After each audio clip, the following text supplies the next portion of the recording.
Alright guys, welcome back to DW Farms. This is part 2 of the skull whitening series on this 11-point buck I took back in opening day of archery season in Tennessee. So today we're going to be going through the whitening process. If you haven't seen it already, check out part 1 where we went and cleaned this, did all the boiling with soap and baking soda. So we let it dry for 24 hours. We're at a good spot right now. The skull is completely clean. We don't have any of that membrane left on the bone. All of the hide is off of it and it's really clean. So we're at the next spot to be able to move on to the whitening stage. So for that, what I got, first 2 ingredients are gonna be volume 40 and base white 2. So both of these I picked up at Sally Beauty Supply. These are used for hair whitening. Really, I don't know what for. I found it on a blog earlier this season. So they worked super well in the year amount I did. So we're gonna try them out today. Got some latex gloves to protect my hands, paintbrush, masking tape for wrapping the base of the antlers, solo cup and mixing stick for mixing up a solution with both of these, and then some bubble wrap. We're gonna use this to wrap up the bone after we get the paste on there to keep it from drying out, and also some paper towels in case we spill any. So let's go ahead and wrap the base of the antlers. I'll bring you all up closer and we'll go into detail on how we'll do that. So we're gonna wrap the base of these antlers with some masking tape right now. So really it's just important to protect the base of these in case we get any of our solution on the antlers. This will bleach out all of that color. It's really important to protect that. It'll make them look more natural throughout the rest of the process. So what I'm gonna do is just start wrapping a tape gently around the base of the antlers. You know, it's not gonna stick great, and we're not gonna get a super tight seal, but it's gonna help protect any like major spills. And then I'm just gonna wrap this around. We're gonna keep going. I am using about 1/2 inch wide masking tape. I found for smaller stuff like this, it makes it a lot easier, just because you can get into some tighter places with it. So we'll just kind of loosely wrap that a few times. Tear that off, and then we'll press it down all around. Really make sure we get a good tight seal around this base. So this side's looking good. Try to pull that away a little bit so we can get in there on that bone. You know, you kind of just got to play around with it. It's going to take some finagling. Just, it's an odd shape, so it's not exactly like you're masking off trim boards. All right, so that's looking good. Let's go ahead and do the other side.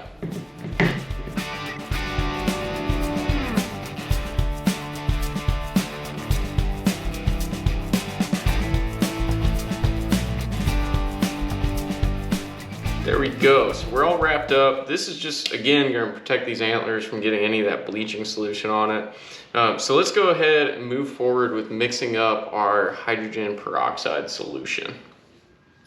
So we're gonna mix this base solution up now. So I'm gonna go ahead and put these gloves on. This stuff's kind of nasty. To be honest, I don't know how people put this stuff on their hair. You know, I'm fortunate, I got blonde hair, so I don't have to bleach it. But let's go ahead and pull out a paper towel just so we don't cover the bench in this stuff. So we're just using a disposable solo cup. I'm gonna start with this powder. So we'll open this up. It comes with a little bag in it. When you're buying this, just get the smallest container. You really don't need much.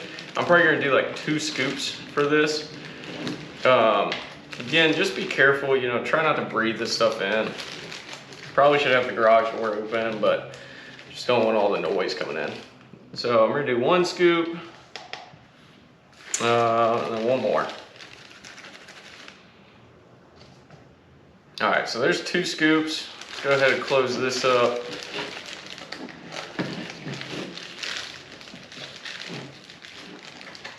All right, so this is our basic white 2. Again, you can get both these products at like Sally Beauty Supply. Really any beauty store, they're gonna carry these. These are super simple products, and they're pretty cheap. I think for both of these bottles, I spent like 20 to 30 bucks. Next, we're gonna take some volume 40. I don't have exact ratios on this. Really just pour it in until we get a good paste forming. So this is more of like a gel.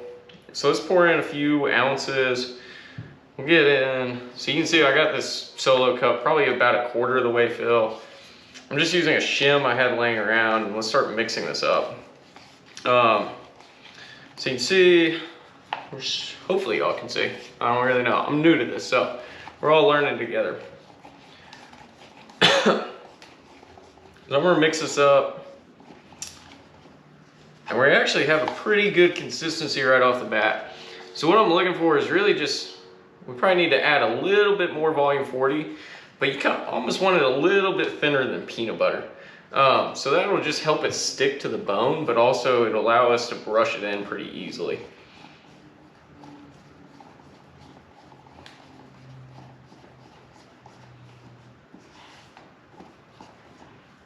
So then if we pull it out, yeah, that's about right there. So we got this mixed up. Next thing we're gonna do is brush it onto the skull. So now that we got our solution mixed up, let's go ahead and paint it onto the bone. You know, the reason why we taped it is just to keep this stuff off of the antlers. So just be really careful when you're painting around those.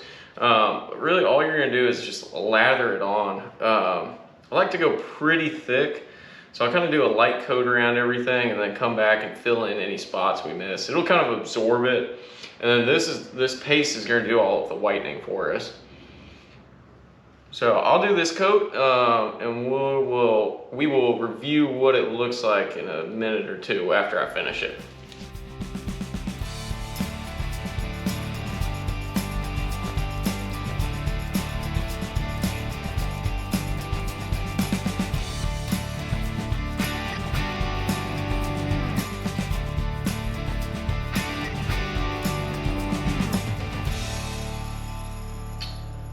Okay, so that looks pretty good.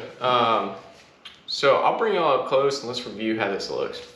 All right, so what we got is a good coating all around the skull. So it's pretty uniform. Again, you're just trying to get really an even coating all around. So the next thing, let's wrap this up and then we'll let it sit for a few hours. Okay, so we're gonna wrap this up with bubble wrap. Really all this is gonna do is prevent it from drying out and allow that base formula to penetrate a lot more and help the whitening action occur. So I went ahead, I have about it's like a 12, 18-inch wide strip of bubble wrap. I cut about a 6-inch wide piece, about 2 feet long. That's just to really make it easier to maneuver. So we're gonna set it down in there. And then really it's just, you're just trying to wrap around the bone. And it's really just to keep the air from drying it out. So you don't have to be super precise with this. Just be really careful in this first wrap to make sure you're not getting any of that solution on the antlers. So just if you touch it, you know, make sure you wipe your hands off with some paper towels. Just because, again, it's going to alter the way your finished product looks. So that's a good wrap. We're going to take the tape and then wrap it up really secure, and we'll go from there.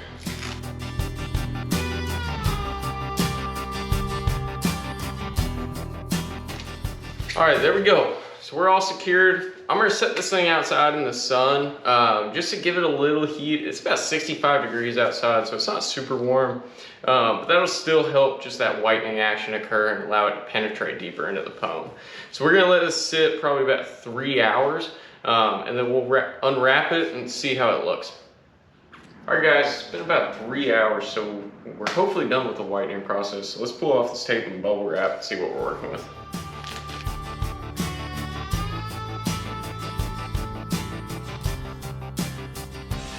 So kind of like we talked about earlier, just be super careful when you're pulling all of that off to not get any of that solution on the antlers, but this is looking really good. Not sure how well it's showing up. I think it looks really white on camera, but let's take it inside, rinse it off, and then we'll do a final overview of what the whitening did.